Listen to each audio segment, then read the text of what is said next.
Bueno, y Alberto Mayol, yo dije que se quedaba aquí y seguía porque ahora sí se puso otro disfraz. Se saca el disfraz de político, de académico, de analista de la contingencia y se pone el disfraz de escritor de ópera. Libretista, sí. Libretista sí. de ópera. Sí. Esto porque El Cristo de Elqui, que es una ópera que se está llevando a cabo en el Teatro Municipal de Santiago, también está con nosotros Frederick. ¿Cómo se pronuncia? Frederick Chambert. Eso es. Director general del Teatro Municipal de Santiago. Y queríamos saber sobre esto porque es una ópera construida localmente, sobre la base, me imagino, el texto de Hernán Riera Letelier. Exacto. El Cristo de Elqui. Y una historia que es chilena, el Cristo de Elqui de Domingo Zárate. Claro, y la primera pregunta, perdona, no, Frederick, no es a ti, sino que a Alberto. ¿Qué onda la ópera, compadre? Bueno, a mí me ha encantado desde hace muchos años y me fascinó la primera vez que la fui a ver después de los típicos exámenes más indirectos. Quedé muy, muy impactado y empecé a ir sistemáticamente, como siempre me fijo en todo cómo se escriben las cosas, porque es como mi vicio eso de fijarme cómo se escribe cada tipo de género, no solo literario, de cualquier cosa, hasta los partes de carabineros, digamos. Entonces, el sujeto.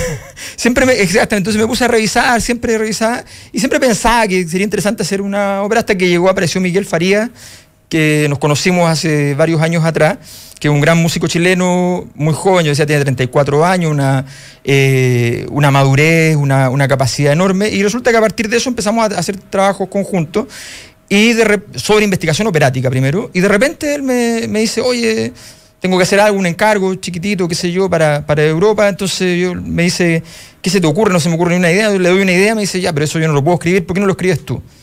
Y me pongo a escribirlo y empezamos a entusiasmarnos, y empezamos a hacer más cosas, muchas más cosas, y hemos escrito varias óperas de gran formato, solamente 2, pero efectivamente hemos ido haciendo muchísimo trabajo en conjunto, y ahí apareció Frederick, y bueno, y apareció el Municipal como una posibilidad que nos parecía, nosotros fuimos casi así como, bueno...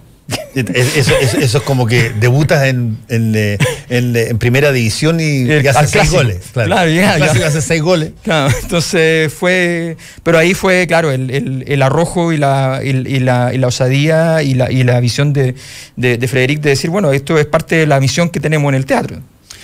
Frederick, la ópera, yo creo, en Chile, al margen del cultor de la ópera, el que va, pero la ópera como lógica en Chile tiene una visión más bien de, qué sé yo, situaciones que tienen que ver con composiciones europeas, con situaciones que se cantan en italiano o en alemán. Y todo eso yo lo creía hasta que pasó un evento que me sorprendió muchísimo. Yo me acuerdo que era director de La Tercera cuando se ofrecieron entradas gratis a una ópera, no me acuerdo cuál fue, en algún momento dado en el Teatro Municipal, y creo que la cola duró como 7 cuadras de personas que fueron a ver la ópera. Y yo dije, plop. Aquí hay algo donde nos estábamos mirando, algo que no vimos, algo que tanto existe un mundo mucho más amplio de lo que probablemente se conoce en torno a la ópera. Pues sí, la ópera en realidad es un arte popular, siempre lo fue. Lo fue en el siglo XIX, lo fue en el siglo XX y lo sigue siendo en el siglo XXI.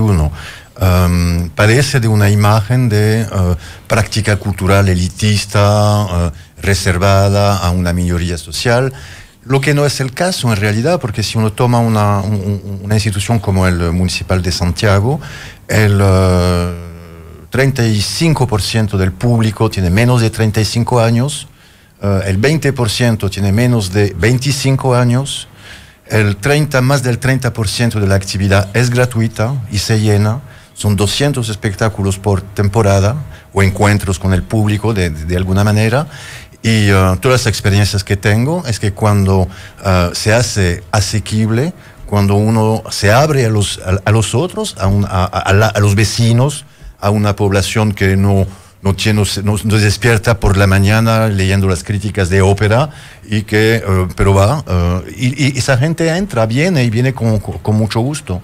Me llama mucho la atención que en los días del patrimonio,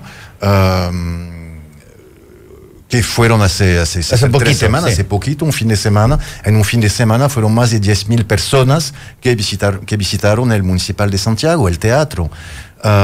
Ellos viven en Santiago, ellos podrían venir cualquier día. Tenemos visitas guiadas todo el año, tenemos espectáculos, muchas actividades gratuitas. No, pero Días del Patrimonio es el espacio cultural más visitado del país. En esos días. Es bastante impresionante. Entonces yo creo que eso dice algo del interés del Ministerio también de la ópera y del enorme potencial de esta arte. Pero lo que sí nos toca es hacerla tal vez más dinámica, más abierta a la ciudadanía, a los vecinos, a la gente, y romper con esa idea falsa de que para ir a la ópera hay que tener corbata, traje oscuro y vestido de gala. No es el caso, uno puede venir en short y en blue jean. El ejemplo al lado al señor mayor, que nunca se departió de su blue jean y de su bufanda para saludar en el escenario del municipal, y muy bien. Y eso me gusta. Y entonces, no, yo creo que sí que hay mucho potencial, y el éxito que estamos teniendo con el Cristo de Elqui, ópera chilena, cantada en español, por cantantes chilenos, escrita por un compositor chileno, con un libreto de un señor mayor que creo que hasta donde sepa eres chileno, sí. Basado en las novelas de un gran escritor que es chileno y mucho más que chileno, porque ya Hernán Rivera Letelier es universal, demuestra que la ópera puede dar mucho más de lo que de los clichés. Ahora, Alberto, yo no conozco el detalle de la ópera, pero sí las óperas tienen la sensación de que todo es ópera, o sea, todo se canta como ópera, pero tú tienes actores ahí, tienes actores que evidentemente no son cantantes de ópera, digamos. ¿Cómo se funden el Pancho Melo con los cantantes de ópera? Es que los libretos tienen sus exigencias y sus roles. Cuando estábamos haciendo la obra, trabajamos a partir de 2 libros de Hernán Rivera Letelier, que es El arte de la resurrección y La reina Isabel cantada ranchera. En La reina Isabel cantada ranchera hay una escena fantástica que es el funeral de la reina. Y en el funeral de la reina habla un poeta. Ese poeta, cuando uno lo lee, se da cuenta, y si uno conoce un poquito a Hernán Rivera Letelier, sabe que ese poeta es Hernán Rivera Letelier, que antes de ser novelista fue poeta. ¿Ya? Entonces, cuando vemos esa escena, lo primero que empezamos a ver que se vislumbra, y que además esa narración después revela que el escritor de toda la historia es este poeta. Entonces nos parecía interesante esa intertextualidad, que son los juegos que las obras tienen que tener. Toda obra en realidad tiene que tener ese juego en el cual las personas que más saben del tema van a ver más cosas que los que saben menos, pero que los que saben menos puedan ver efectivamente una historia. ¿Ya? Y en este caso entonces dijimos, a ver, aquí hay que hacer que este personaje vuelva a ser Rivera Letelier. Y por tanto, esta persona que está mirando desde fuera la obra, que la está escribiendo de alguna manera, ¿ya? Esta persona no puede hacer el mismo rol que los demás, por tanto no puede cantar. Entonces dijimos, esta persona tiene que hablar. Entonces cumple un rol esa forma de plantearse frente... Una especie como de columna vertebral, como un bajo continuo así del golpe del bombo en la... Exactamente, en la batería. Esa es la lógica. Entonces toda la estructuración de la ópera requiere un texto muy estructurado. Muy estructurado. Hay varias óperas en la historia que son menos estructuradas y que son como colecciones de historias y cancioncitas y qué sé yo, y que funcionan muy bien, pero en general, sobre todo una ópera contemporánea que va a requerir una construcción y que tiene además muchos recitativos, que tiene menos áreas, qué sé yo, espacios de melodías que agarran al público. Entonces, todo eso tiene que tener una estructura para que no se desarme. Y es bien complejo porque uno sabe que hay escenas que son potentes, o hay fragmentos, textos que uno podría armar que son muy interesantes, pero que podrían destruir la estructura. Entonces uno tiene que armarla muy bien. Y esta escena nos da una articulación enorme, pero efectivamente tenía que ser un actor. Ahí fue genial lo que hizo Miguel, porque el texto original... Hablando del compositor. Miguel Farías. Claro, porque él toma este texto y lo interpola el habla del actor con los cantantes. Y los cantantes, como fuera de escena, están permanentemente cantando mientras él está hablando, sin interrumpir y que se escuche adecuadamente.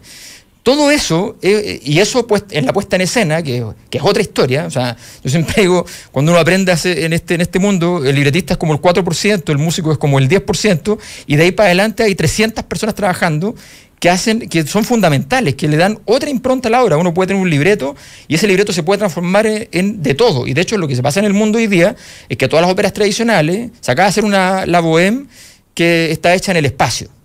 O sea, ¿Está hecha en el espacio, literalmente en el espacio? Está puesta en escena como si fuera... Como si estuvieras en el espacio. Como si estuvieras en el espacio. Entonces, bueno, o sea, porque efectivamente los libretos... A ver, pero ¿cuál es el límite para estirar, si tú quieres, lo tradicional? O sea, yo no me imagino, por ejemplo... A ver, voy a pensar en alguna. Don Giovanni.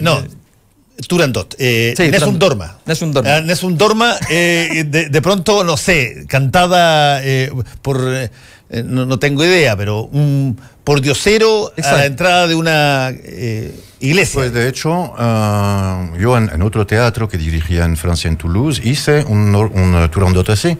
Y de un director de escena que se llama muy famoso, que se llama Calixto Viaito, que es bien irreverente.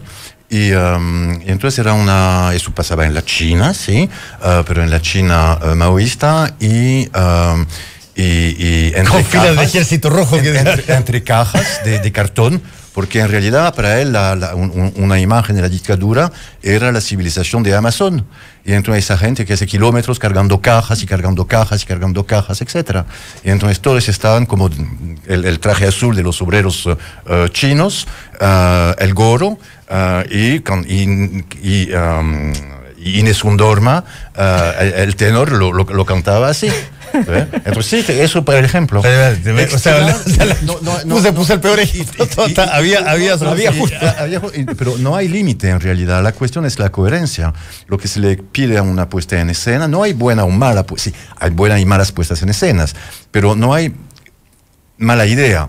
Lo que quiero decir es que lo importante es que un universo sea coherente.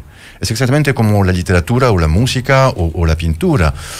No sé, ¿vale más un cuadro de Picasso o un cuadro de Rembrandt?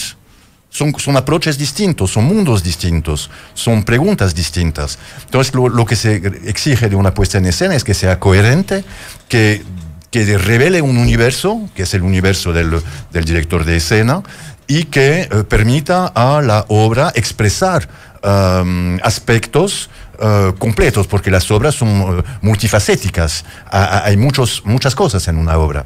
Me acuerdo de una puesta en escena fenomenal de Traviata por Whittaker, que en este momento está haciendo Tosca en el Municipal, en el cual puso el tiempo como eje dramatúrgico de Traviata. Traviata va a morir de tuberculosis, lo sabe desde el principio. El joven Germont no tiene 25 años, no piensa en nada sino en su amor por Traviata. Y el padre Germont quiere dejar su familia organizada antes de morir. Y entonces son conflictos de tiempo. Y eso era súper inteligente. Era en Salzburgo, que no es el peor lugar para escuchar ópera en el mundo. O sea que no hay límite. Y para volver a la cuestión del narrador, del recitante, del artista, de Pancho Melo en el Cristo de Elchi, es una técnica bastante tradicional. Hay muchas óperas con recitante, la misma Carmen de Bizet, que es una de las óperas más conocidas en el mundo. Sí. Hay diálogo hablado, todo lo que se llama ópera cómica tiene diálogos hablados, todas las óperas tienen diálogos hablados, las zarzuelas tienen diálogos hablados. O sea que no es una técnica ya instalada y considerada como meramente operática. Quiero avisar que además me están diciendo, vamos a sortear una entrada doble para justamente mañana, 15 de junio, con el hashtag @combinación_clave a la ópera El Cristo de Elchi en el Teatro Municipal, así que hashtag combinación clave y ya estarán concursando. Oye, un pequeño detalle, sí, lo hace que, por ejemplo, a propósito de las puestas en escena, por ejemplo, Jorge Lavelli, que hizo nuestra puesta en escena, Jorge Lavelli es una figura internacional muy relevante. Y Jorge Lavelli, él sale siempre del naturalismo, no le gusta nada el naturalismo y quiere a veces un poquito más expresionista, a veces un poquito más surrealista, pero pura imaginación.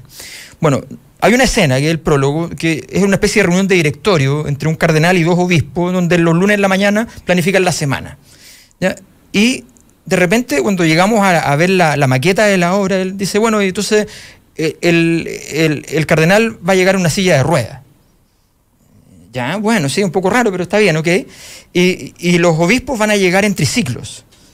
¿Ya? Y tú dices, bueno, pero... Y de repente ves la puesta en escena, y es una escena que la gente queda alucinando a los 2 minutos, o sea, ya estás adentro de la obra, produce un magnetismo, una energía, y le dota una actualidad, además que de repente pasan estas cosas que le dan actualidad. Hay un momento en que este cardenal, al final, tiene que salir protegido por un obispo que lo tapa porque el pueblo está enojado con él. Mira, además eso es ver el diario de la mañana. Es reciente, es ver el diario de la mañana. Es ver el diario de la mañana. Entonces esas cosas, esos diálogos, digamos, se van produciendo. O decir que esta es la última, con un texto de Rivera, ese que esta es la última mujer de una forma de ser mujer en el mundo, ¿no? Es algo que hoy día también tiene mucha intertextualidad con el contexto. Otra cosa que uno, dentro de la mitología de la ópera, que sería interesante, es que el público de la ópera es un público educado en la ópera.